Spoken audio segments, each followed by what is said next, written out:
The idea of being your authentic self has become a popular mantra, but it does raise questions.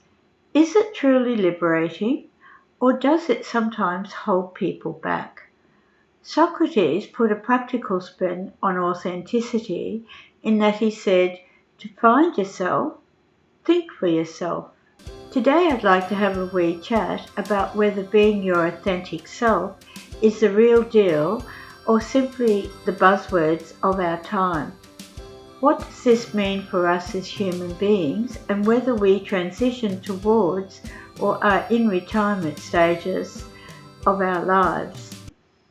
In many respects, authenticity is a lifelong process, not a destination.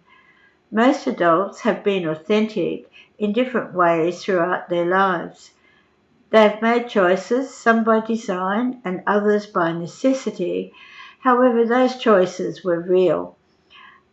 Life circumstances, family, work, financial constraints, societal norms shape how much freedom we have at different times in our lives.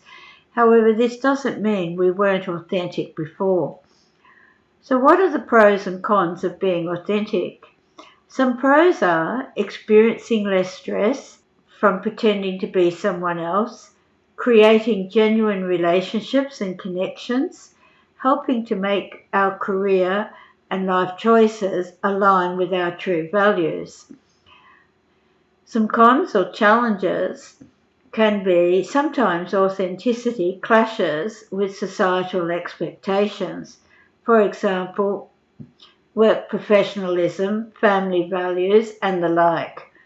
Growth often requires stepping outside our comfort zone. Does clinging to authenticity prevent that? Not all aspects of ourselves are beneficial.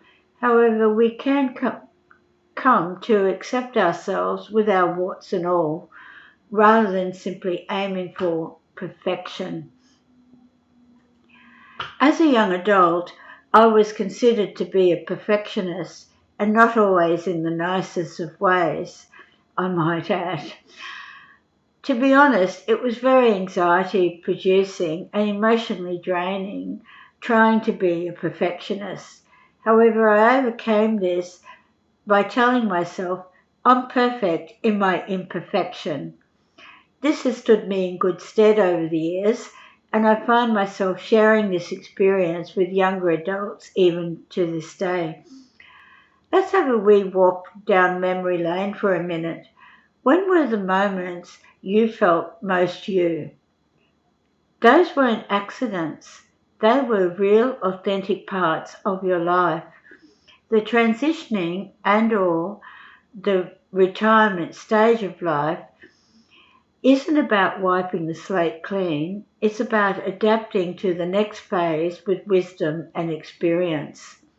Samela, creator of the YouTube channel Your Next Option, has a wonderful quote I would like to share with you. The need for meaning and purpose does not age, it does not retire.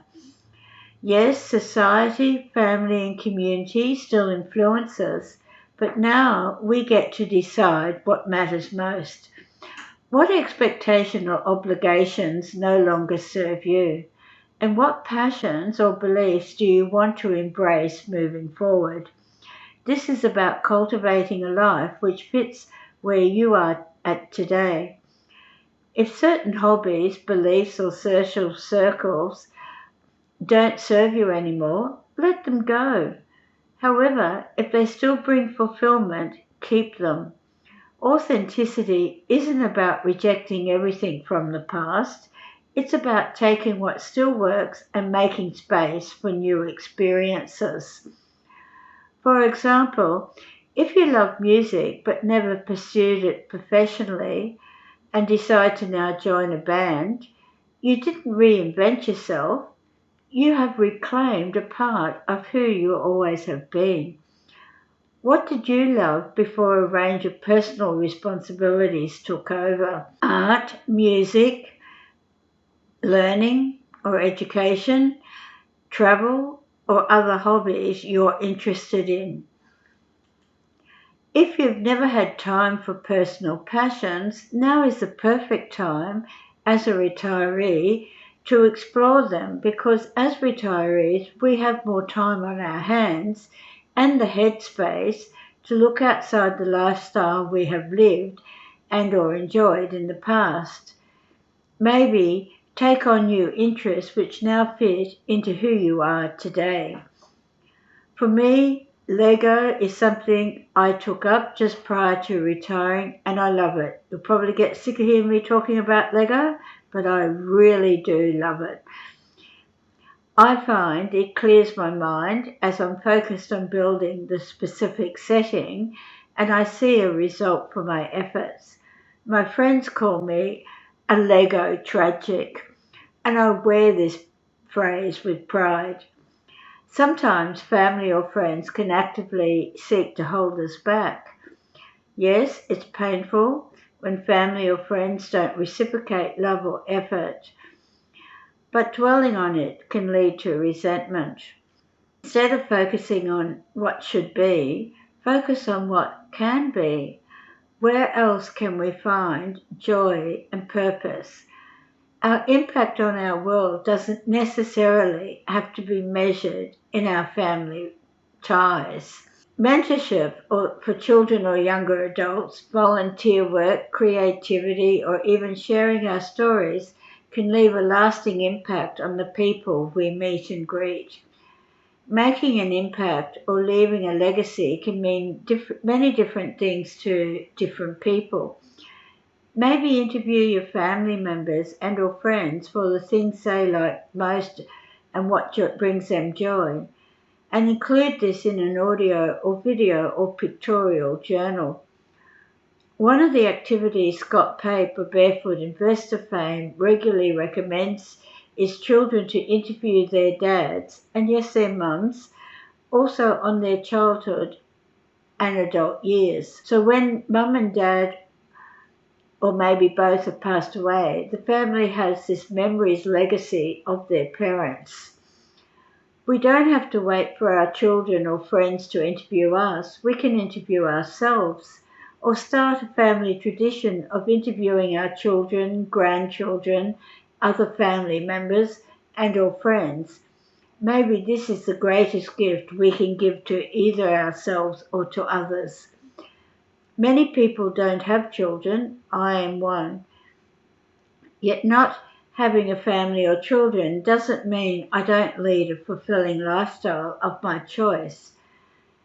This also doesn't mean I have no opportunity to make a positive impact on my friends or those in the sphere of the world I live in.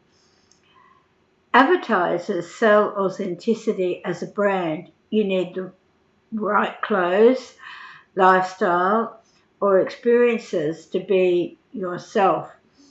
Society encourages individuality, but only within acceptable limits. For example, at work, within society, within family relationships and such like. Some people or businesses offer genuine self-discovery, while others push rigid identities. For example, you must meditate daily to be your best self. Now, I'm not saying that meditation is not a good thing. However, if it's bound in rigidity, then maybe you want to have a wee think about this. Not to mention, pay for this course, that course, or this activity promoting you to become the real you.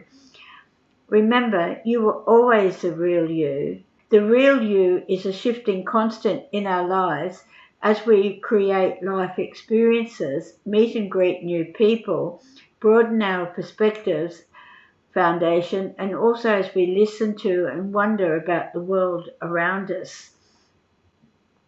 There is a saying, the more things change, the more things stay the same. This doesn't mean that everything in our world or within ourselves is rigid and that we cannot take on new ideas, perspectives, or experiences. What this means to me is the core essence of who I am as a human being does not change. I simply grow, adapt, and or incorporate life experiences and perspectives into my core being, my authentic self. Is being your authentic self a buzz phase of the times? Sadly, I do believe so. I feel I'm being told there is something inherently wrong with me as a human being if I don't have all the bells and whistles that make us human from other people's perspectives. Whereas being human and authentic is more about acknowledging who I am as a human being and being willing to adapt, to grow, and to take on new experiences and perspectives as I see fit, and which fits into who I am as a person. In Aussie land, we call a person like this as dinky die. The person is the genuine article. As we transition from mature age adult into our retirement years, we often act like authenticity is something we find or will find in retirement. The fact of the matter is we've been making authentic choices our whole lives, whether in our careers, with our families, or with our personal passions. It's not that we weren't authentic before, it's just that life came with responsibilities and obligations that sometimes pushed our personal desires aside.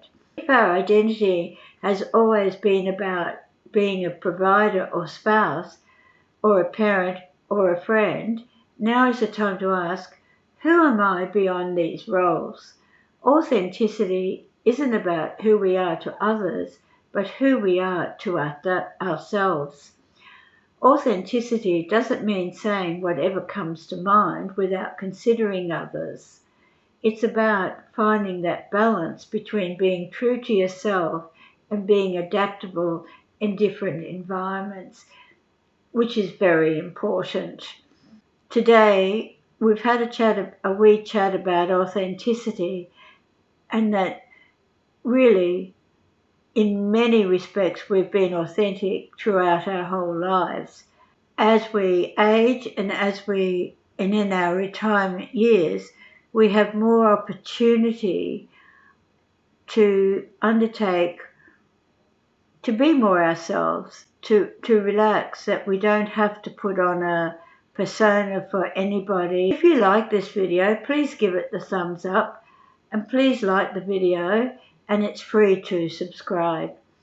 If you have any questions or ideas or suggestions, please don't hesitate to include in the comments section below. I regularly check the comments so I can respond to you. I'd love to hear what you think about authenticity and whether it is a buzzword of our times or whether it really has a lot of meaning in your life, and what does it mean to you. I hope you have a great day, be kind to one another, and chat to you in the next video, Over 40 and Gazing at the Retirement Horizon, what's next. Bye for now.